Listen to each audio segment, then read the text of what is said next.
Unatazama Kyela Online TV, usisahau kusubscribe, kulike na kucomment. Ikiwemo katika manispaa ya Kigoma. Asante. Clayton Revocatus Chipando. Asante Mheshimiwa Mwenyekiti, pamoja na majibu mazuri ya Mheshimiwa Naibu Waziri wa TAMISEMI. Mheshimiwa Mwenyekiti, nilikuwa na maswali mawili ya nyongeza. Moja litakuwa swali, lakini la pili litakuwa maombi. Swali la kwanza, bwawa la Katubuka linazidi kuwatea madhara makubwa sana wananchi wa kata ya Katubuka, na tayari kulikuwa na mkandarasi pale anaendelea na kazi ya kutoa maji yale kwa kutengeneza mtaro mkubwa ambao ulikuwa unapeleka maji ziwa Tanganyika. Sasa hivi ameondoa vifaa katika eneo la site. Serikali ina mpango gani wa kumlipa yule mkandarasi ili aweze kumaliza kazi ya kuondoa yale maji na kuwaacha wananchi katika makazi yao wakiwa na amani? Lakini ombi la pili, Mheshimiwa Mwenyekiti, nilikuwa naiomba serikali, sisi wabunge pamoja na kufanya maendeleo, lakini tunafanya siasa pia. Tulikuwa tunaomba pale ambapo mnaleta pesa kwa ajili ya ujenzi wa barabara, basi waambie wataalamu wenu waje washauriane na sisi ni barabara gani ambazo zikienda kujengwa zitatusaidia sisi pia kupunguza kilio cha wananchi wetu katika majimbo yetu. Lakini haiwezekani ukiwa huko bungeni unaambiwa tu greda liko mtaani linafanya kazi.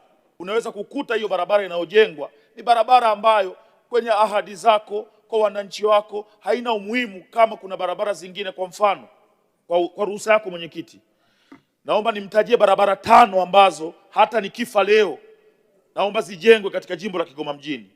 Barabara ya kutokea uwanja wa Lake Tanganyika kupita Buzebazeba sokoni, Rusimbi, kata ya Majengo pamoja na kata ya Machinjioni. Barabara ya kutokea kata ya Mwanga Kaskazini inaitwa barabara ya Serengeti inayounganisha kata ya Mwanga Kaskazini na kata ya Gungu. Barabara ambayo inaunganisha kata ya Buhanda na kata ya Businde. Barabara ambayo inaanzia chini Vamia Bega. Barabara ambayo inaanzia madukani. Mheshimiwa Clayton ameshakuelewa kwa sababu hilo ni ombi sio swali, kwa hiyo Mheshimiwa Waziri ameshakuelewa. Tunashukuru.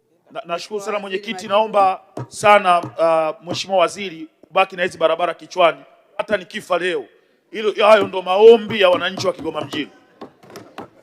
Mheshimiwa Waziri, majibu.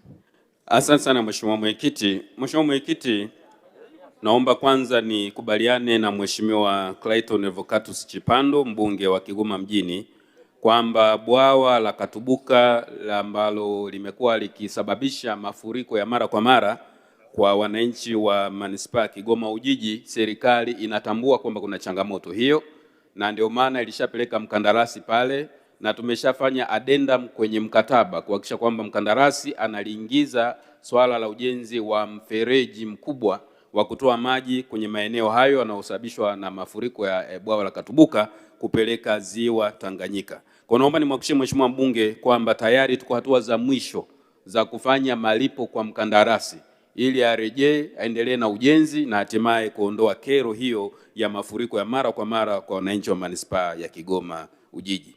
Ni swala la pili, Mheshimiwa Mwenyekiti, ni kweli kwamba kuna fedha ambazo zimeendelea kupelekwa za ujenzi wa barabara kwenye majimbo yote kote nchini likiwemo jimbo la Kigoma mjini, na hivi karibuni jimbo la Kigoma mjini imepelekewa jumla shilingi milioni 898 kwa ajili ya kujenga lami ya Baptist mita 800, lakini wakurugenzi wote wa mamlaka za serikali za mitaa kwamba ni maelekezo ya serikali kwamba fedha zozote zinapoingia katika majimbo yetu lazima waheshimiwa wabunge wapewe taarifa rasmi ya mapokezi ya fedha hizo na mipango ya utekelezaji, iwe barabara au miundombinu mingine yoyote. Lazima waheshimiwa wabunge ambao ni wawakilishi wa wananchi katika majimbo hayo washirikishwe ili tuwe na uelewa wa pamoja na maamuzi ya pamoja ya utekelezaji wa miradi hiyo. Na swala hili limetolewa maelekezo mara kadhaa. Ni kuhakikishia tu Mheshimiwa mbunge na waheshimiwa wabunge tutafuatilia kwa karibu na tutachukua hatua kwa wakurugenzi na watendaji ambao hawatatekeleza maelekezo haya ya serikali. Asante. Unatazama Kyela Online TV, usisahau kusubscribe, kulike na kucomment.